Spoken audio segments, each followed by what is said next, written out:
So I was watching Elliot's video Tutoring Max number 18, which he made last month, and they got to a point where they're going to do some text analysis of this passage from Eliezer Yudkowsky, who I hope I'm saying that right, is associated with a Less Wrong community, or he's like the founder, I should say, of Less Wrong.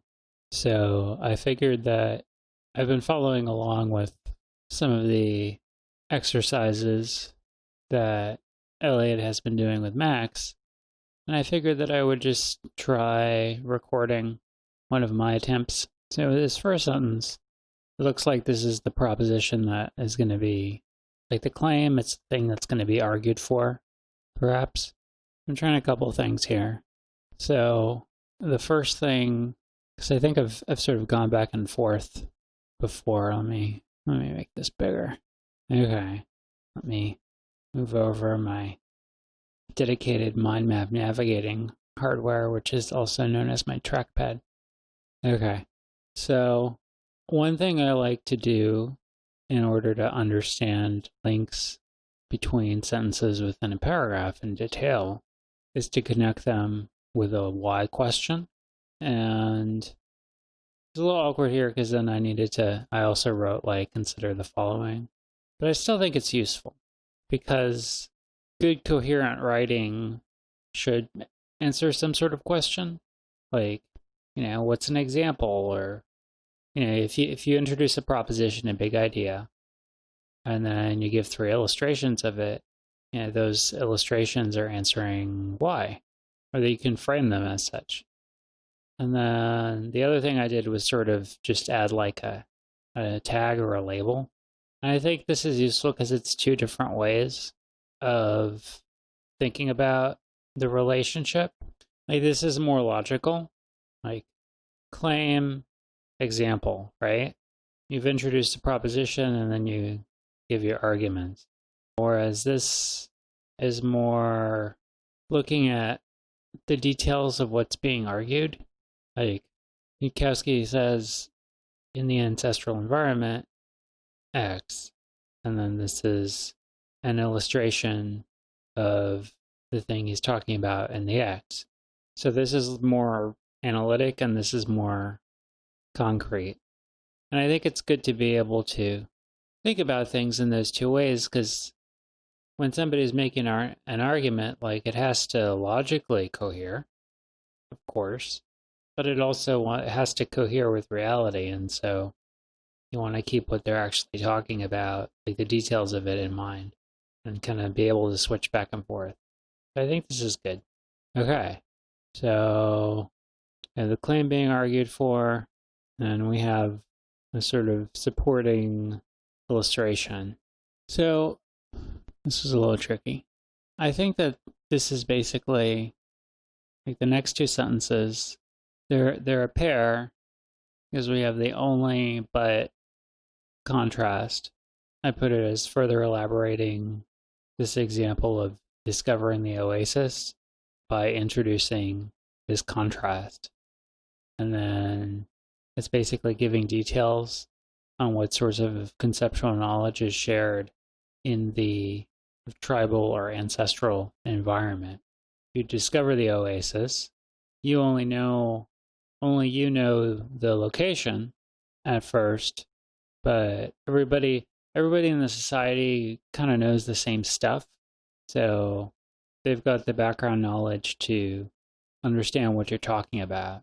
It's not like I'm in a more complex society, it can take a lot more just to get people on the same page. But here we're dealing with this very simple, a society in which the repertoire of concepts that people have is fairly simple and universally shared.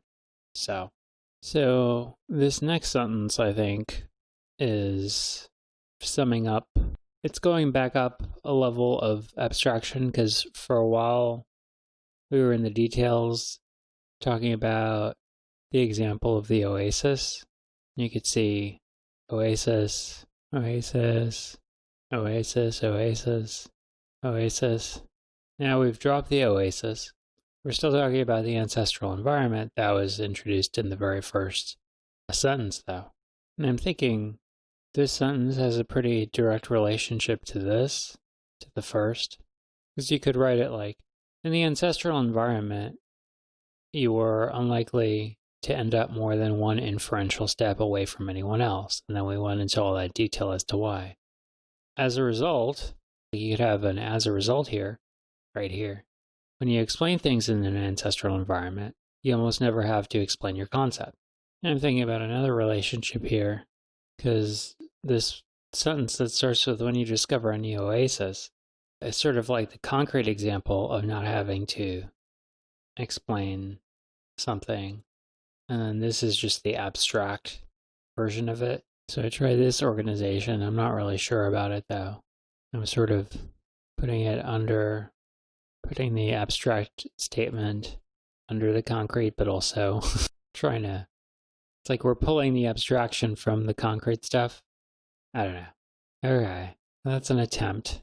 Now, all right, so I screenshotted Elliot's version of the tree. There's a few differences. Some of the structure is very similar though, so it's interesting. One big difference, and I've noticed this a few times, and maybe I'm doing something wrong, I'm not sure. Because I tried to organize, and I have this tendency to try and organize everything around the first sentence, whereas Elliot just has root and then structures things, has a bunch of different, like there can be nodes at the same level as the first sentence as we see.